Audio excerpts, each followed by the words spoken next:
you, Pumpy. So welcome again, you guys. We are really, really happy that you decided to join us this evening. Like Pumpy just said, we are going to be talking about how to make your vote count. We do want you to feel free to ask questions, send comments. Remember, we're live, so Julius is out there waiting for your questions, waiting for your comments. Feel free to direct them to any one of the hosts and our special guests, of course.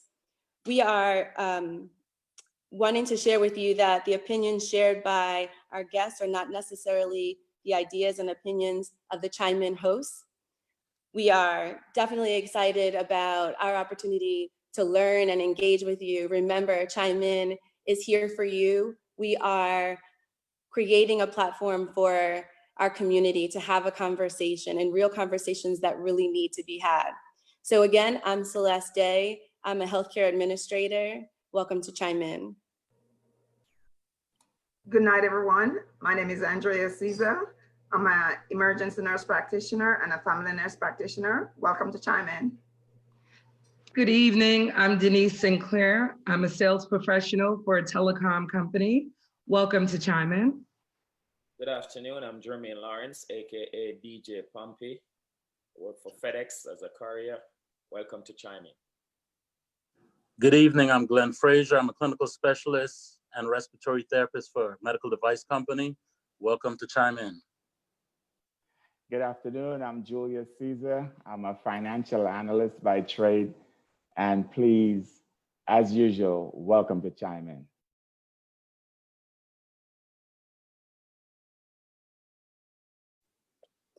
State Representative McLeod, would you like to introduce yourself? Good evening, everyone. Good evening to the audience, and thank you, Andrea, Denise, Julius, Jermaine, Celeste, and Glenn for inviting me, and of course, my colleagues here, Representative Billy Mitchell. I want to thank everybody for joining us this evening. And I guess I would start with the fact that I was born in Kingston, Jamaica. I grew up in Ontario, Canada. I'm a mom. I'm also a grandmother. I came here in 1998 to the States. And I'm a chemical engineer by profession, so I was busy doing my thing. And then in 2004, a young man walked up on the stage named Barack Obama and heard his speech. And I said, if he ever ran for office, I would help him from day one. And that's what I did. I actually started from day one in January, I think it was January or February of 2009. And at that time, it was a little bit, it was definitely difficult because he didn't have a name. And there were definitely people that weren't interested in hearing from him because he was unknown. But I actually thought that it was possible. And so after that, I stuck with just being civically engaged. And that's one of the things that I really want to encourage everybody to be civically engaged. And this is long before I even became a citizen. So in 2012, I finally became a citizen because I was leery about becoming a citizen, only because I had a Canadian citizenship and I didn't want to give up my health care. But I finally decided, okay, I'll become a citizen. And then 2012, so 2016, I ran for State House representative for this district that I'm serving right now. And I lost by 222 votes. I was endorsed by then the sitting president, Barack Obama. So that was pretty awesome. And then in 2018, I ran again. And this time I won by over 4,000 votes. I am very honored to be serving my district and the people of Georgia, because I think once you're elected, you actually serve the entire state because you decide on things for the state. And we're going to talk more about that. But I want to thank everybody, and I hope this is going to be an informative hour, and I look forward to this conversation. Thank you. Glad to be with you all here. Billy Mitchell is my name, state representative. I've actually been serving in the Georgia House of Representatives for 18 years. Glad to have spent the last few years with my colleague, Representative Donna McLeod. Interestingly enough, I've learned something already in this program. You are a grandmother. I am. I have learned something this evening. I will tell you, earlier in my career, I spent a year in Jamaica. I worked for the State Department and worked in Kingston. Was perhaps the best year of my life. Still have friends in Kingston, Jamaica as well. Prior to me serving in the Georgia House of Representatives, I was on my local city council, the city of Stone Mountain, the same Stone Mountain where Martin Luther King says in his immortal "I Have a Dream" speech, "Let freedom ring even from Stone Mountain of Georgia." A lawyer by profession. I'm so glad that I, don't have to do that on a daily basis now, doing some other things with my work, but so glad to serve. If we get a chance later on, I have a Barack Obama story as well, but if we have some time, I'll be glad to share it with you and the viewers. Thank you. We appreciate that. So I want to thank both of you for your service. Before I get started, we really appreciate it. I'm going to jump right in and ask you a really important question because many people think that their vote doesn't really count. And so we thought it was a great way to start for each of you, and maybe starting with you, State Representative McLeod, to tell us why your vote counts. So I wouldn't be sitting here as a state representative if your vote didn't count. As I said, I lost my first race by 222 votes, but people turned out and they believed in me and they showed up and I won by over 4,000 votes. But your vote matters because fundamentally, this is a republic that deals with representative democracy. And so the people you elect actually is your voice.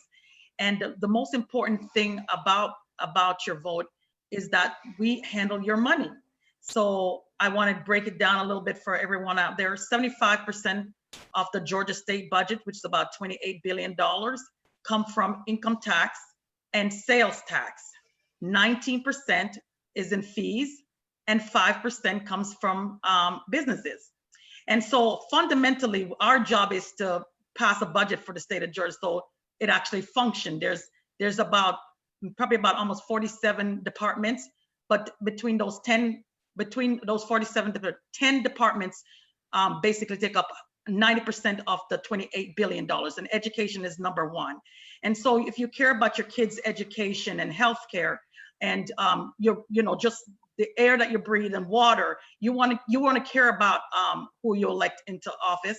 And it is important for us to understand the vote is truly about how we use your dollars. And our budget is a representative of what we value and what we think that you as the taxpayer need and should deserve. And I've always said this, it's a return on your investment. You've made an investment to all of us. By your vote, you are basically saying, I'm empowering all of us to have a life that's decent.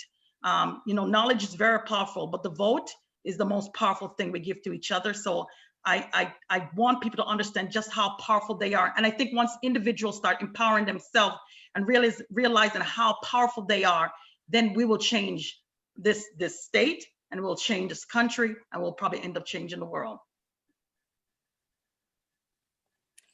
I think that's powerful. And the only thing, I could add to that is that the framers, the designers of this country's Constitution wanted it to be that your vote made you equal to everyone in this country. On election day, your vote is no more or less worth than the billionaires all the way down to the homeless person. And I would suggest that places a lot of power in your ability to elect or shape the way this country is run. I will give you an example. We talk about the previous governor's race when we had a Stacey Abrams who was running for governor, and she lost by 53,000 votes, which was like 1.2 something percent, a very, very small percentage.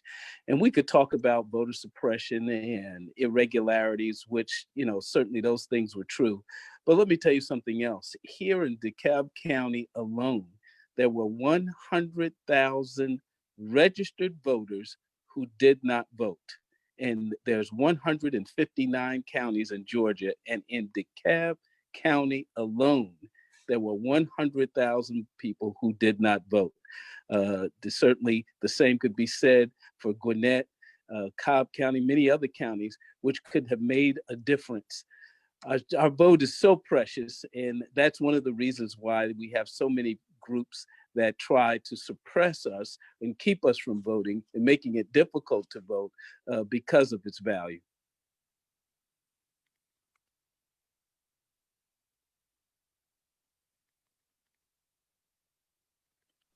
So I think that Julius has a question for you. Julius, you want to pose your question?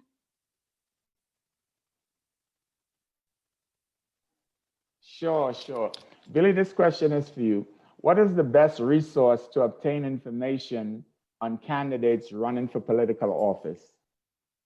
You know, I will tell you that I'm one of those who does not vote for anyone or any issue that I don't know something about. And I think that's incumbent on those voters to go and seek information out about the various candidates that you're going to run, that are running. I literally go and do research. I'll Google them. I'll see what they've done previously. I'm always skeptical of people running locally that I don't know anything about, because I said, look, if you're running locally and you've not done anything in the community where I don't place you in a position where I know you, I'm very suspicious of those kinds of folk who just show up and decide to offer themselves for public service. So I researched them. I would Google them. I'd go to their websites.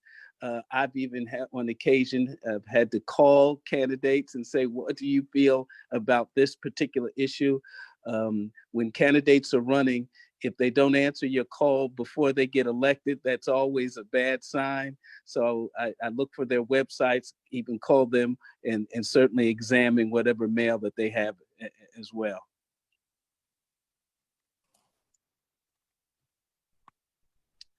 They do have also some websites called like votesmart.org, where candidates can go in and actually put in their information and find more out about a candidate. But their website is always an excellent place to get information on a candidate. You're absolutely right. And there are various groups that are important to me. It may be the teachers associations or other groups that do work that I think is important. And oftentimes I go to their sites to see who they say would be good for that particular area of policy. Thank you so much for that answer. I've had so many questions and wondering, which election is more important, right? Is it the primary, your local elections, or is it the national election? And then how can we, our community, how can we be more involved? Donna, maybe you can answer that. Okay, so there's a phrase that's coined. It says all politics is local, and it is, because every single elected person is elected by individuals of that state. So all politics is local. What is more important? I don't know if it's necessarily about importance as much as it is about understanding why. So local elections, like your city council, your mayors, your commissioners, school board, those impact your day-to-day life. And I will say this, states actually have a huge impact on your day-to-day life. So we as state legislators, we have an immediate impact on your thing. So we pass a gun law, it's going to affect you at the state level. I think what has happened over the years, especially for African Americans, because the federal government had played such a huge part in solving some of the issues, especially like slavery. Before 1865, it was a state law to own a human being as a slave, right? In the state of Georgia. The only way it was stopped was actually the federal intervening into it with literally a war. But if we focused on the laws being made at the state and stopping egregious laws at the state level, you won't need interference from the federal government. And that's what people need to understand. I remember when I first got here, almost everybody voted every 4 years and had no idea about, primaries. Primary is the reason why you want to vote in a primary, because you want to be a part of choosing that person who's going to go on November's ballot to be your representative. If they win, they're going to represent you. So you want an opportunity, and each state do things a little bit different. So Georgia has a primary that is divided by the political parties. And so at that time, you get to choose the representative, select the person who's going to become, or elect the person that's going to become the person that's going to show up on the ballot for you to vote on. So that's why it's so important that you vote in the primary. And understand the school board, that's an elected official. An elected official is a very, very powerful person because they carry the weight of the people they represent. They actually are the voice. We only get one vote in anything that we do. So we have 180 members in the Georgia House of Representatives. And so we only get one vote per person, but it is a very significant vote. And so in order to make things pass laws and for our districts and the state, it requires that we have enough votes to do that. That's why you want people in place that are elected that will do things in your best interest. And we are really committed to educating people on local politics, because even your congressional representatives, so you've got school board, you got city council, mayors, commissioners, chair, you've got the school board, you've got a state representative, a state senator, you have a congressional representative that represents you in Washington, D.C. You also have 2 senators that represent us federally. So that's a lot of layering of government, but it's important for us to understand because everything is still local, because it is us at the local level that actually vote for the people that go to the federal level. And you vote for the people at the state level, you vote for your city council, you vote for your mayors, you vote for your CEOs or your commissioners. So everyone in that particular county, your vote is actually determining how Georgia is represented federally and at the state and at the local level. That's why it's so important for everyone to vote and participate in their local elections. And if you're going to ask me a little bit more, what's more important, I would say your local government is probably more important to your day-to-day life. Got it. Thank you for clarifying. I appreciate it. Yes, thank you for your answer. I'd You're like to welcome. thank both of you for serving your community and for representing the state of Georgia.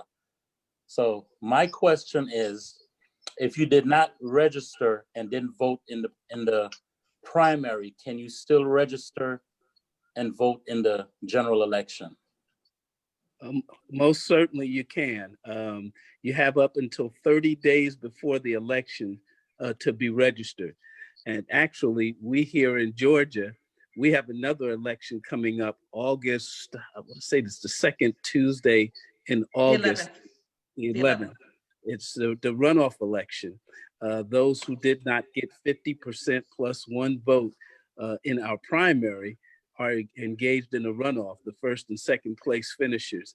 And you have up until July 11th to get registered for that election as well. Even if you did not vote in the primary, you still can vote in the runoff.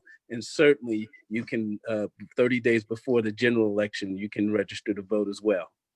Let me clarify one thing. If there was a federal election, like if we we're at the vote on Senate or president, and there was a runoff, you can register to vote. I think all our federal candidates are not in a runoff, but That's if there was a runoff, you could register for the primary. For the local levels, if you had not registered prior to that, you can't vote in the runoff. But yes, you can register to vote any time of the year, and you can definitely register for November. And the deadline for that election for registering to vote is October 5th. Yes, 30 days before, no question. Thank you. I appreciate it. Thank you. So we knew that this was going to be a lot of good information, people walking away with tangible information. So one of the questions that we have is whether or not you could explain the absentee ballot process. Could you answer that for me, Representative McLeod? I would love to. So this is interesting because the absentee voting has been around for a while, but the state of Georgia had never really used that process. There's a difference between vote by mail and absentee voting. So the vote by mail, Washington State, Oregon, they actually vote by mail, which your ballot is sent directly to you. In the state of Georgia, we go through an application process. So you have to first apply for a ballot. And this one was interesting because the state actually sent out 6.9 million absentee ballot application. Yes. They thought they could complete that process in 49 days. That's because it's by law. But unfortunately, we never completed the presidential primary. That was in March. That was basically interrupted by COVID. And then we went on again. We had to delay this general primary to June 5th. They basically went 49 days back from June 9th, sorry, from June 9th, 30 days. So it was roughly around April 20th. The problem with 6.9 million application is that you have people that will do it right on time and people that will procrastinate, right? And so what happened was ballots were sent to each voter. The voter would fill it out. The ballot would go to the county's Board of Election. The Board of Election would then basically create your ballot style, because I don't know if everybody knows, your ballot is not like everybody else's. It's based on your precinct. So whoever lives in your precinct, your ballot will look like this. So some people will have school board while some won't, because it's not their school board time for election. So then that ballot style gets sent to the Secretary of State. The Secretary of State then basically accumulates that. And believe it or not, the state of Georgia was using a printing and mailing company in Arizona. So you can see this was a problem, and a problem that caused a big issue on election day. So we started getting calls from people saying they hadn't gotten their absentee ballot yet. They send their application in. So it got chaotic on the day of election. So that's the absentee process. It involves an application. You get your ballot, you fill it out, you send your ballot back, and then it's supposed to be counted, right? That's the process that we have. But when you basically introduce that amount of people, 6.9 million people, it's very hard. And then on election day, I woke up to a call at 7 o'clock in the morning. A voter was calling me saying the machines weren't there at the polling location. So we had several different issues going on. So we're definitely working on trying to create a list of issues that we observed during this election, because we want to make sure we try to fix them before November, because the vote is so precious and we want every vote to count. And especially our elderly and vulnerable population who really depend on the absentee process. Not getting a ballot is very disturbing for them, because especially those that have voted all their life, not seeing their ballot come, and then we have to tell people to go ahead and vote in person in a pandemic. So it's been a stressful situation. Right. Thank you. No worries.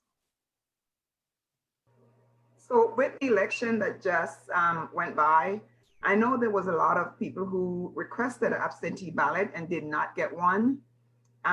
Senator Michelle, what is the recourse if you did not get your absentee ballot? What action can you take? Can you still vote, or how do you go about dealing with that?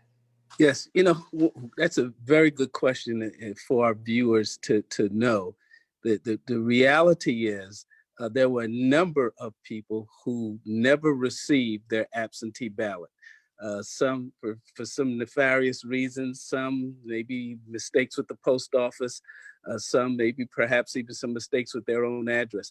There's a great website, even an app that you can go to. It's called MVP, which stands for My Voter Page, .sos, Secretary of State, .ga.gov.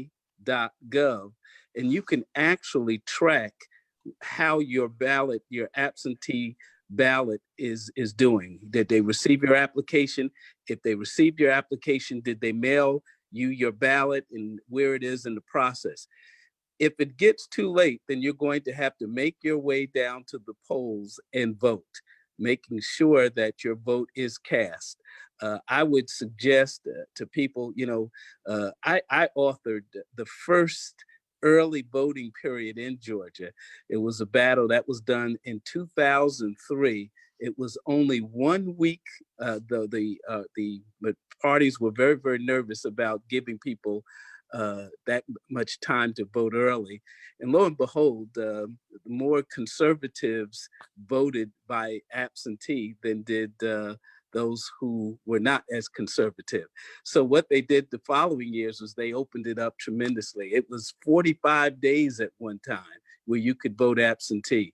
Lo and behold, folks that look like me, Democrats, we really embraced it, and they gradually start cutting back absentee voting. So what I would suggest you do is you would track that. I would suggest you vote early. The problems that you saw in our primary where people were standing in line 8 hours and more past midnight to vote. If you want to avoid that scenario, because the statistics suggest that about 4 or 5 times as many people who voted in the primary, 5 times as many will vote in the general election. So if you want to avoid those long lines and the catastrophes of staying in line for 8 hours, I recommend that you vote by absentee or early voting and track if you send in your application, you request your application, track it by that website I gave you. And if it gets too close, you can literally go by the election division, pick up your absentee application, complete it there if you like, and get your ballot so that you can get it in. I would not recommend waiting until election day. So Billy, just to further that, is that the clearest process to making sure that your absentee ballot is counted? A lot of times people don't believe, they want to make sure they watch the machine, their vote is being counted. A lot of times we don't trust it, because there was something that said recently that they threw away a bunch of absentee ballots. So how do you make sure they are being counted? Well, I would tell you this, voting is going to be such that whether you get a job or not, people will be able to look and see. To this day, I can look and see your voting record. I can tell whether you voted or not. It used to be a time when the Social Security numbers were supposedly just going to be used for Social Security purposes. Now, I don't think that you could rent anything from anywhere. You can go anywhere without giving your Social Security number. Well, voting is going to be the same way. The statistics say those who vote are better employees, those who vote are better community servants, those who vote are better citizens, and they're more civic minded. I said all that to say that you can track whether they receive your absentee ballot or not. You literally can go there. I can't tell who you voted for, but I can determine whether you voted. And so there is a record of that. And as I said, if you go to that mvp.sos.ga.gov, it will track when you put in the application, when you returned it, and that is one way to do that. I would suggest to you that would be much preferable than waiting to election day in November and standing in line. Got it. Thank you so much. So we had a chime in question, and the question was related to, I think, something that you said, State Representative Mitchell. So Anita Lawrence says, in DeKalb County, when you stated that alone over 100,000 registered voters did not vote, she wants to know, why do you think this is happening? That is a very good question. My colleague, Donna McLeod, being a Black woman, Black women in this state and indeed this country vote at a phenomenal rate. It's like high 60, it's like 67, 68%, which is phenomenal. I mean, it's just really phenomenal. Black men are in the mid 40s. I went to a big time pastor that I was trying to get together a task force to delve into that issue. Why are we not voting, particularly Black men? And you know what this big time pastor told me? He said, when you find the answer to that, let me know, because I find that Black men aren't coming to church. It's the Black women that are carrying the church. We have to find out what the reasons are for that, because certainly we lose elections by our absence from the polls. We have to certainly motivate. Now, I believe that this upcoming election, we're going to have unprecedented turnout. I believe that even Black men are going to turn out in record numbers, but we do have to find a solution as to why we have so many people who feel like their vote really will not make a difference. Senator Michelle, you stated that there were people that waited over 8 hours to make sure their vote was counted. What is the protocol to address the issue of standing in line to vote for over 30 minutes? And who should you contact? You know, that's a good question. I have a number that you can contact if, in fact, you believe that there are problems at the polls, and that's 800-253-3931. And that actually goes into the United States Justice Office, which they stay open 24 hours during election time to take complaints of voter fraud, take complaints of irregularities at the polls. If you want to call the Secretary of State, they're demanded to do the same thing on election day in particular. Their number is 877-725-9797. You know, what I do is I call Representative Donna McLeod when there's voter irregularities. She can get so many great things done. And just like her voter, her constituent contacted her to let her know that there were irregularities at that poll place to do so. But no citizen, no voter should have to stay in line 8 hours after midnight to vote.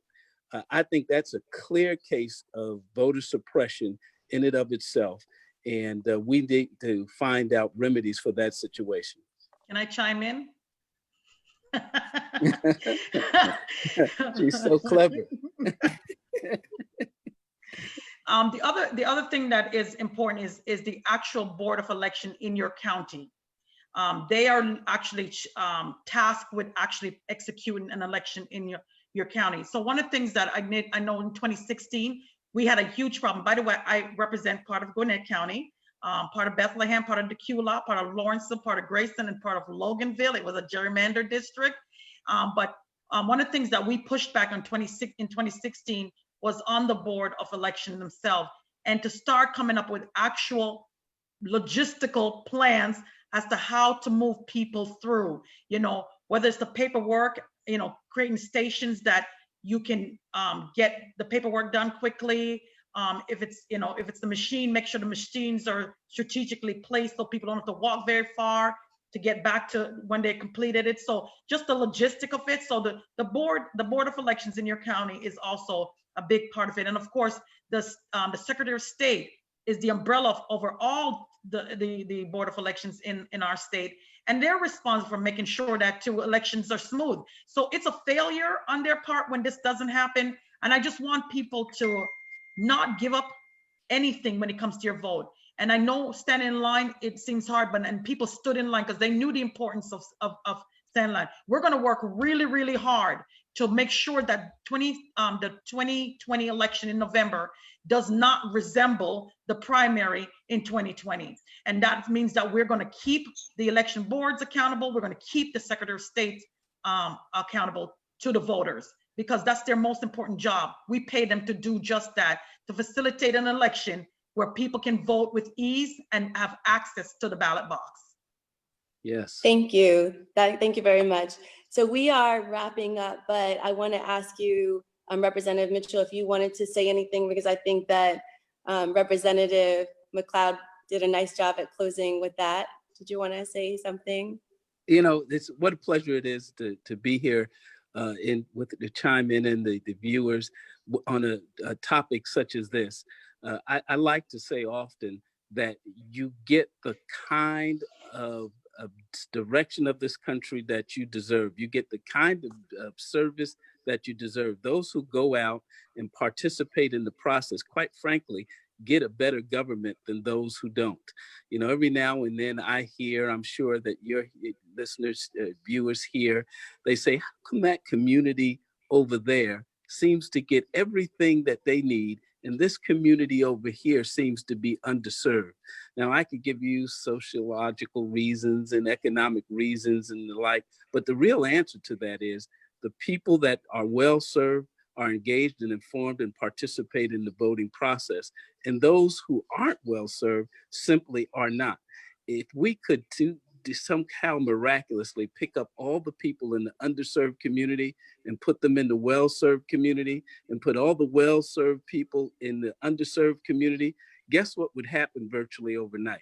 The services would flip, because the people who are used to being well-served will continue to be informed and engaged and vote, and those who are used to being underserved will not be engaged and informed and vote. And that is the secret to having a well-served community. Thank you for having me. Thank you. And we want to just thank you again for coming on with us. We really appreciate it. I know each one of us are going to work on getting our return on our investment, which is you guys. So we thank you. We appreciate you. And thank you for chiming in.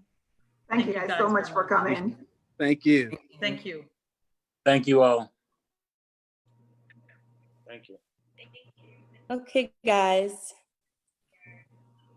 I know for me, I've learned a lot of things just in this short 40 minutes. Yeah, that was a lot of information. I know the people that are chiming in, I know they were excited to hear more about voting and how to go about doing it more and how to get efficiently, how to make sure their vote will be counted in the next election. Piggyback on that, I got a quick thing. Part of the statistics show that 60% of African-American women go out and vote, and 40% of African-American men do not go out and vote. Well, I'm gonna say it right now. That 60% of the women that go out and vote, you gotta take your man, your friend, kidnap a man and take him out there with you to vote and make sure the percentages of men voting go up. Women, you guys have a lot of power. You got a lot of power. You need to get these men to the polls, else they ain't going. Come on now. I think that's a good idea. If every woman going to vote, take a man with them, say, you know what, I have a friend. What are you doing today? Let's go vote. Make it your obligation, because in the end, it's your area that suffer. As Billy said, if you take someone in a well-rounded area and put them in an area that's underserved, in the end, the area is going to be underserved because you don't do your due diligence. I think Well, Glenn is saying something. I think that's where we come in, right? I think that we have to, like they said, encourage. We have to encourage. We have to inform these people about the process, about how important it is, because he said 40% Black men vote, only 40%, right? So like Julia said, if we all encourage our friends and even guide them if they need guidance, if you need help going to the poll, if you need help going to register to vote even, we need to do that. We need to do something to boost those numbers. So, you know, it was something that Billy, I saw a video earlier today. It was back in the 60s, and it was a teacher, and she shared with her students about blue-eyed and brown-eyed. She gave one a collar. They were allowed to go outside, have extra playtime. They could eat extra snacks. The blue-eyed could not do it. They reversed it, and they did the same for blue-eyed, right? The end of the message was they didn't like to be treated unfairly. They're all equal. They all bring something to the table. It was the same thing that what Billy said, right? He said the same people in the underserved population, once they're educated, they will go now turn out, start voting because they know more. I think a lot of people right now believe their vote don't count. I think if at the day of the election, I think that's late to call up your friend says, let's go vote, because maybe they're not registered to vote. And I think that's where Chime In comes in, where we could do a voter registration drive just to make sure everyone is registered. Because if you're not registered, you cannot vote. So if I call up Julius on the day that I'm going to vote and I'm like, Julius, let's go vote, I would love to take him with me to vote, but he's not registered to vote. And I think we as Chime In need to get together and try and plan a voter register drive in maybe Gwinnett. We could do one in Gwinnett, we could do one in DeKalb, and we could do one in any other county that we think we could be able to stretch ourselves to do one and make sure everyone is registered. And after they're registered, then you could take it from there. I think too, it's important to know who's on that ballot. It took me about 3 hours to go through the website to find out who's in my district, who represents, who's gonna serve what it is that I'm looking for in a leader. So it's a shame for me to say it, but it was the first time I did it in all the years I've been voting. You know, I didn't know before, I just voted just one way.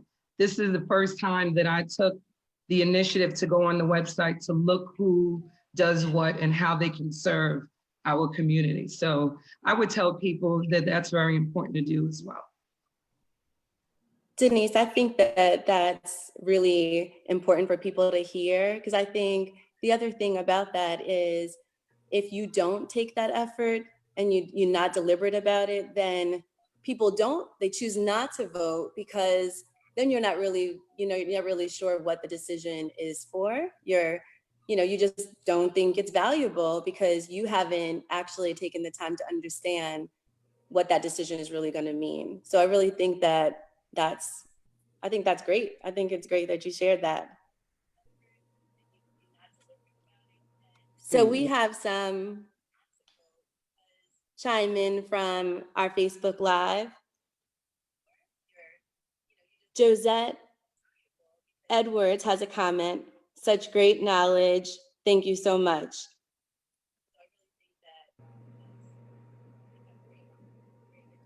I think we all were learning from our state representatives. You wanted to say something, Julius?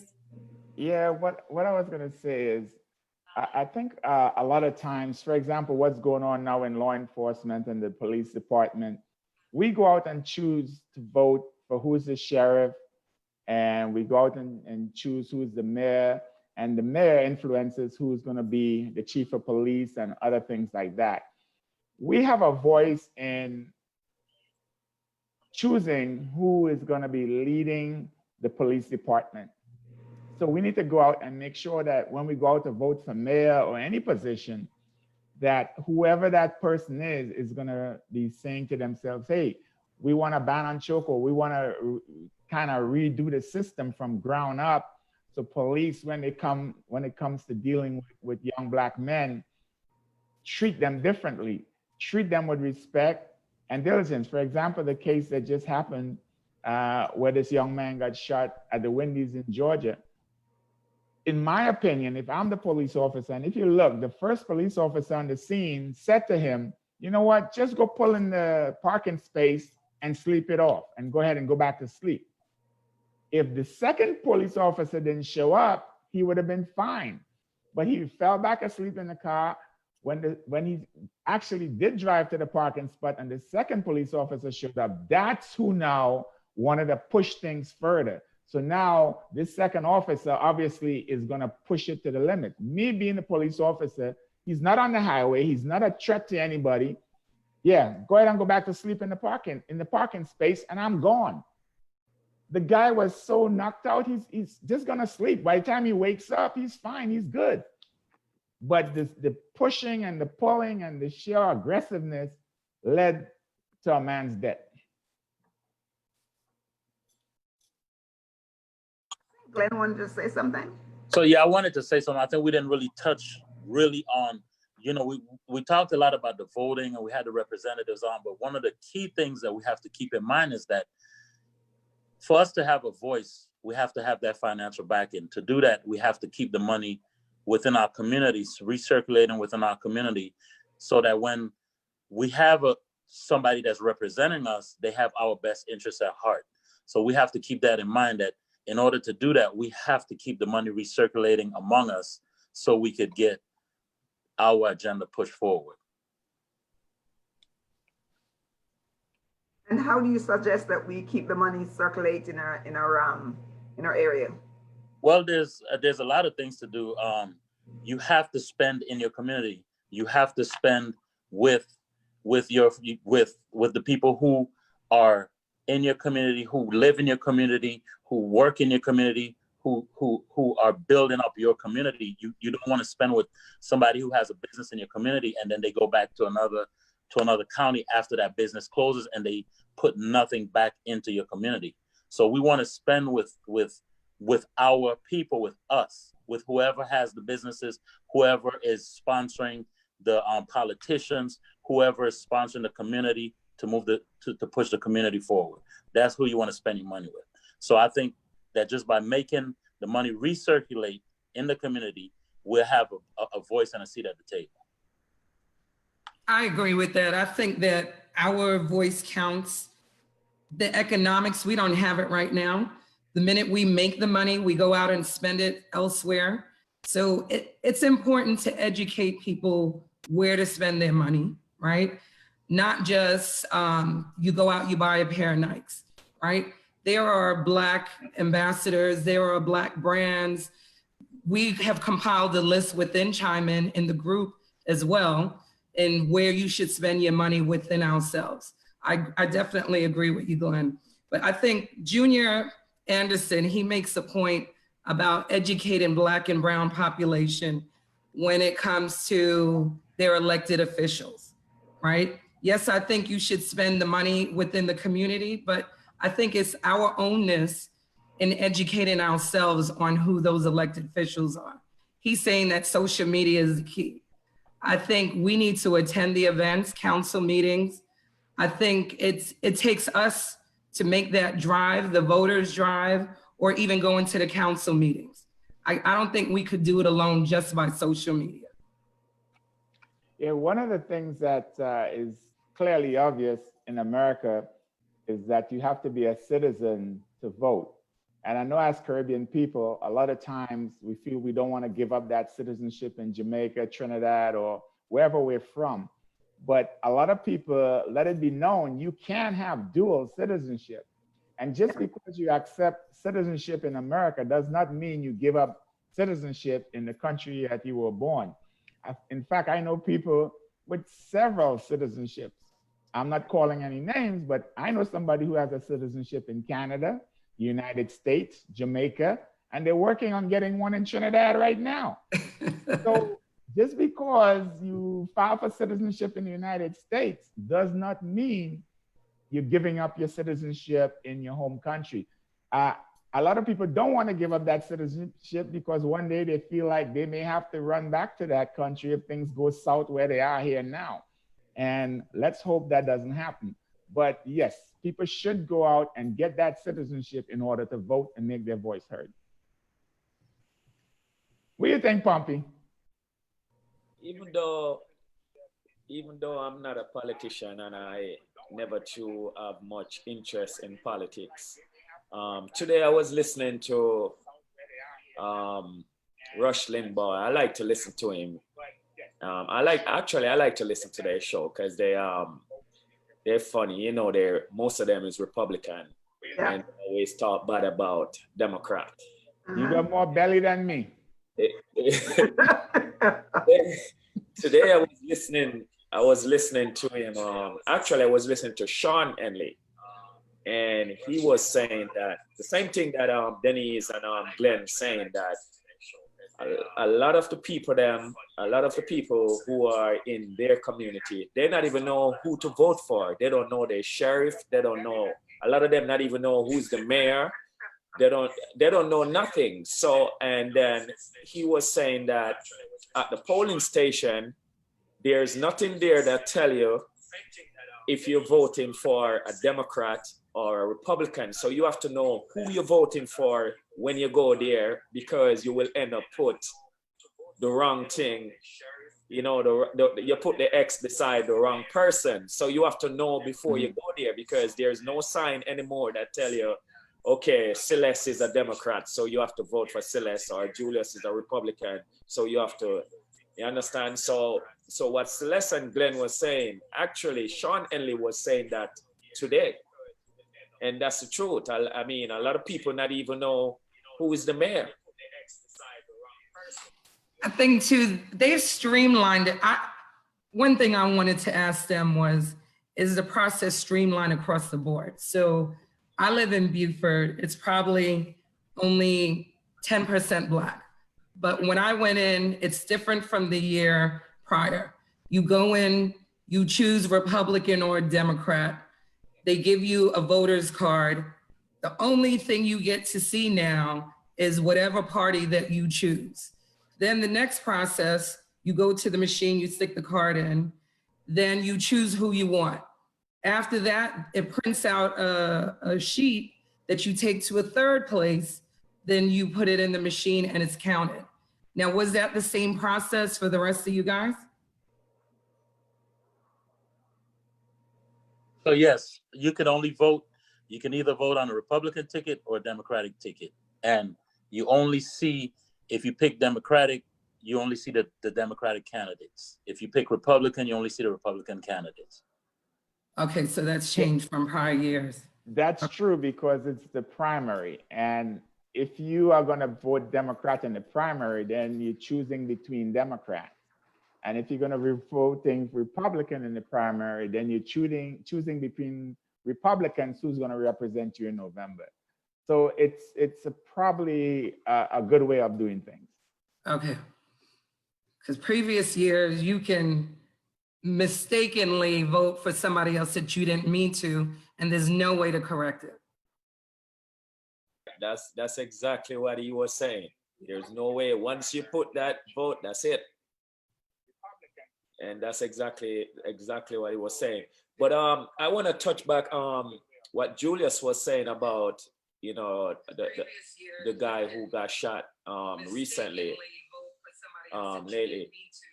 I'm wondering, why is it the police nowadays, they have to shoot to kill? I mean, they can't just shoot somebody in their foot or something like that. I mean, why it have to be shoot to kill? But I want to touch back what Julius said. Very, very good point, because the guy's running away with his legs. If you mean to just stop him, just shoot him in the leg.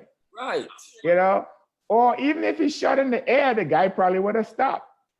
But instead, no, I'm going to shoot him dead, and then I'm going to say, I got him. Right. Unbelievable. I mean, from you fired 3 shots, that's mean you're trying to kill him. Of course. I think it's dangerous too, right? Because you're in a crowded area.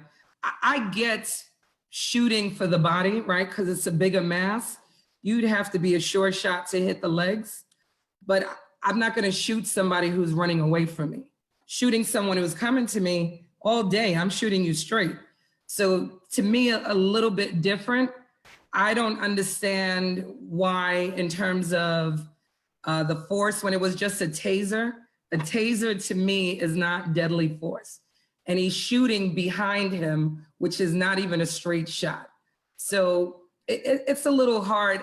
I think initially what the cops did, they were right all the way up to the gentleman pulled the taser from him. They did everything correctly. But shooting someone who's fleeing from you, I don't get that. I don't get it at all. But Denise, look again, right? They were wrestling with him on the ground. And I'm looking at that also. You can see that these police don't have no combat training at all. I'm telling you, I'm sorry. But, too much donuts. Yeah, I'm looking at it. They don't have no combat. I mean, 2 of them, the guy Russell, end up, he could took one of them gun instead of the taser gun. Yeah.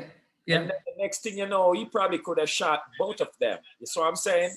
But I agree with you. He was running away.